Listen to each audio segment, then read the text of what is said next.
السلام علیکم ورحمۃ اللہ وبرکاتہ۔ اعوذ باللہ من الشیطان الرجیم، بسم اللہ الرحمن الرحیم۔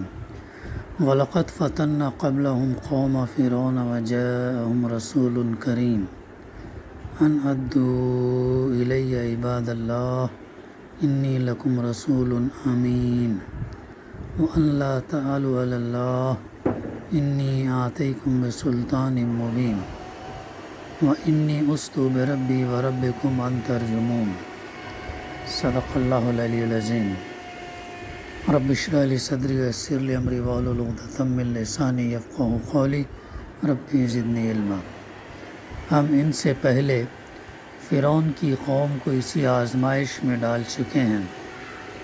ان کے پاس ایک نہایت شریف رسول آیا۔ اصل میں یہاں پر لفظ رسول کریم استعمال ہوا ہے۔ کریم کا لفظ جب انسان کے لیے بولا جاتا ہے تو اس سے مراد یہ ہوتی ہے کہ وہ بہترین شریفانہ خصائل اور نہایت قابل تعریف صفات سے متصف ہے۔ معمولی خوبیوں کے لیے یہ لفظ نہیں بولا جاتا، تو شریف رسول کریم استعمال ہوا۔ اور اس نے کہا کہ یہاں پر تفسیر میں ہے کہ یہاں پر یہ بات ابتدائی میں سمجھ لینی چاہیے کہ حضرت موسیٰ علیہ السلام کے جو اقوال ہیں دیے جا رہے ہیں، وہ ایک وقت میں ایک ہی مسلسل تقریر کے اجزاء نہیں ہیں، بلکہ سالہ سال کے دوران میں مختلف مواقع پر جو باتیں انہوں نے فرعون اور اس کے اہل دربار سے کہی تھی، ان کا خلاصہ چند فقروں میں یہاں پر بیان کیا جا رہا ہے۔ اور یہ چیز ہمیں متعدد مقامات پر قرآن مجید میں ہمیں ملتی ہے، مختلف صورتوں کے اندر، سورہ قصص، سورہ مومن، سورہ زخرف، سورہ سواد، ایسا ملتا ہے تذکرہ ہمیں۔ پھر اللہ کے بندوں کو فرعون موسیٰ علیہ السلام نے کیا کہا؟ اللہ کے بندوں کو میرے حوالے کرو۔ اصل میں ادّو الیہ عباد اللہ کے الفاظ میں ان کا ایک ترجمہ تو وہ ہے جو اوپر مفسر نے کیا ہے، اور اس کے لحاظ سے اس مطالبے کا ہم معنی ہے جو سورہ اعراف، سورہ طٰہٰ، سورہ شعراء میں گزر چکا۔ بنی اسرائیل کو میرے ساتھ جانے کے لیے چھوڑ دو، یہ تھی وہ بات جو موسیٰ علیہ السلام نے فرعون سے کیا۔ دوسرا ترجمہ جو حضرت عبداللہ بن عباس سے منقول ہے یہ ہے کہ اللہ کے بندو میرا حق ادا کرو، یعنی میری بات مانو، مجھ پر ایمان لاؤ اور میری ہدایت کی پیروی کرو، یہ اللہ کی طرف سے تمہارے اوپر میرا حق ہے۔ بات کا یہ فقرہ کہ میں تمہارے لیے ایک امانت دار رسول ہوں، اس دوسرے مفہوم کے ساتھ زیادہ مناسبت رکھتا ہے، جو مفسر نے اس کا ترجمانی یہاں پہ کیا ہے۔ پھر آگے فرمایا اللہ کے مقابلے میں سرکشی نہ کرو، میں تمہارے سامنے اپنی پوری ماموریت کی صحیح سند پیش کرتا ہوں۔ یعنی بھروسے کے قابل رسول ہوں، امانت دار رسول ہوں، اس کی تفسیر میں ہے کہ یعنی بھروسے کے قابل رسول ہوں، اپنی طرف سے کوئی بات ملا کر کہنے والا نہیں ہوں، نہ اپنی کسی ذاتی خواہش یا غرض کے لیے خود ایک حکم یا قانون گھڑ کر اللہ کے نام سے پیش کرنے والا ہوں۔ مجھ پر تم یہ اعتماد کر سکتے ہو کہ جو کچھ میرے بھیجنے والے نے کہا ہے وہی بے کم وکاس تم تک پہنچاؤں گا۔ واضح ہے کہ یہ دو فقرے اس وقت کے ہیں جب حضرت موسیٰ علیہ السلام نے سب سے پہلے اپنی دعوت پیش فرمائی تھی، اس وقت کے ہیں کہ تمہارے لیے ایک امانت دار رسول ہوں۔ پھر فرمایا اللہ کے مقابلے میں سرکشی نہ کرو، میں تمہارے سامنے صریح سند جو ہے پیش کرتا ہوں۔ دوسرے الفاظ میں اس کا مطلب یہ ہے کہ میرے مقابلے میں جو سرکشی تم کر رہے ہو یہ دراصل اللہ کے مقابلے میں سرکشی ہے، کیونکہ میری جن باتوں پر تم بگڑ رہے ہو وہ میری نہیں بلکہ اللہ کی باتیں ہیں، اور میں اسی کے رسول کی حیثیت سے انہیں بیان کر رہا ہوں۔ اگر تمہیں اس میں شک ہے کہ میں اللہ کا بھیجا ہوا ہوں یا نہیں، تو میں تمہارے سامنے اپنے مامور من اللہ ہونے کی سری سند پیش کرتا ہوں۔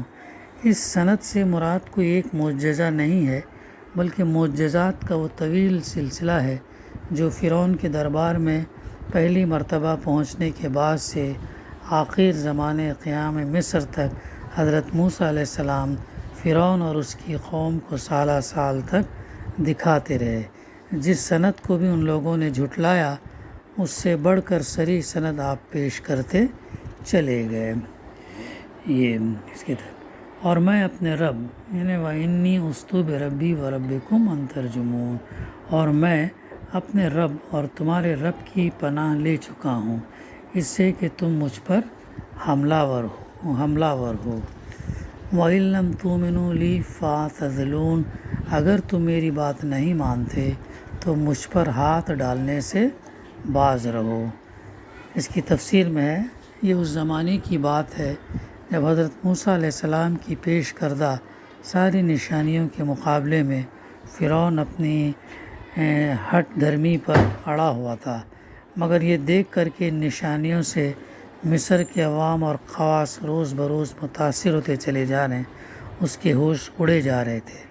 اس زمانے میں پہلے تو اس نے بھرے دربار میں وہ تقریر کی جو سورہ زخرف آیت 51 سے 53 میں گزر چکی ہے، تذکرہ ہے اس کا۔ پھر زمین پاؤں تلے سے نکلتی دیکھ کر آخرکار وہ اللہ کے رسول کو قتل کر دینے پر آمادہ ہو گیا، موسیٰ علیہ السلام کو قتل کرنے پر آمادہ ہو گیا۔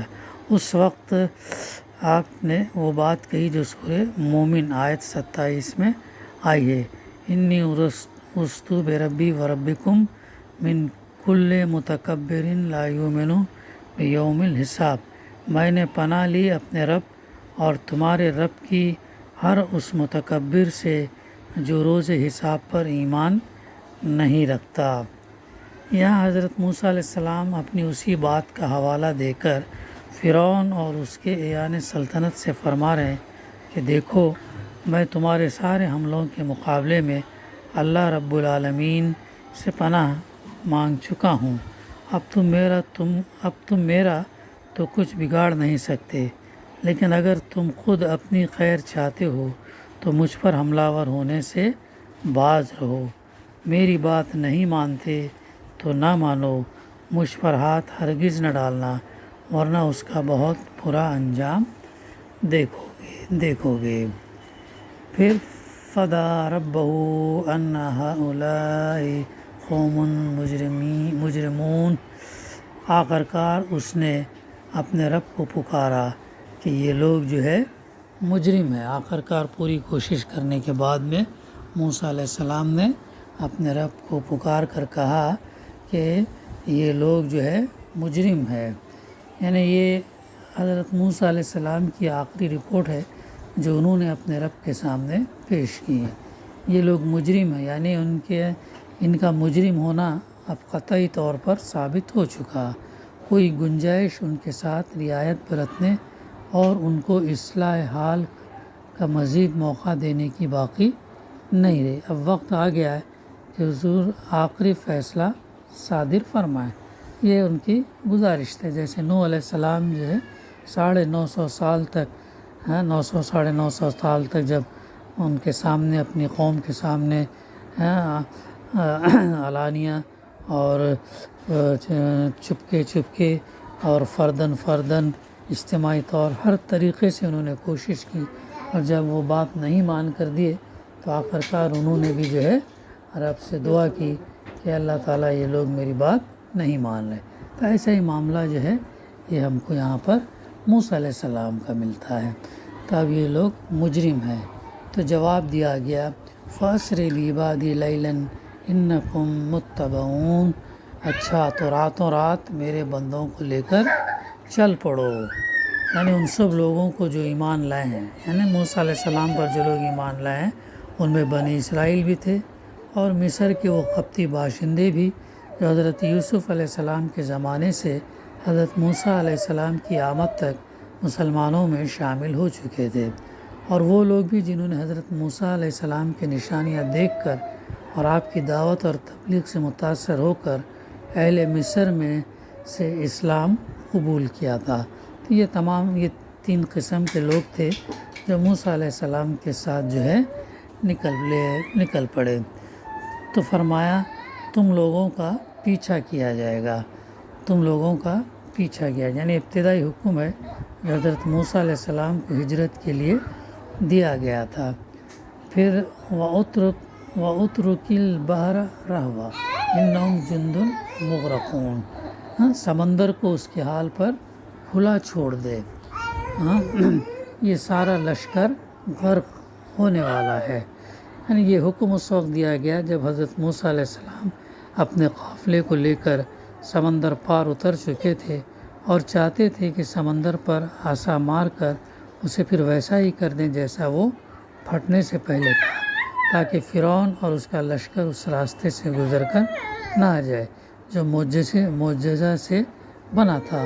اس وقت فرمایا گیا کہ ایسا نہ کرو، اس کو اسی طرح پھٹا کا پھٹا رہنے دو تاکہ فرعون اپنے لشکر سمیت اس راستے میں اتر آئے. پھر سمندر کو چھوڑ دیا جائے گا اور یہ پوری فوج جو ہے غرق کر دی جائے گی. تو یہ تھی سمندر کو اس کے حال پر کھلا چھوڑ دے، یہ سارا لشکر غرق ہونے والا ہے. صدق اللہ العلی العظیم.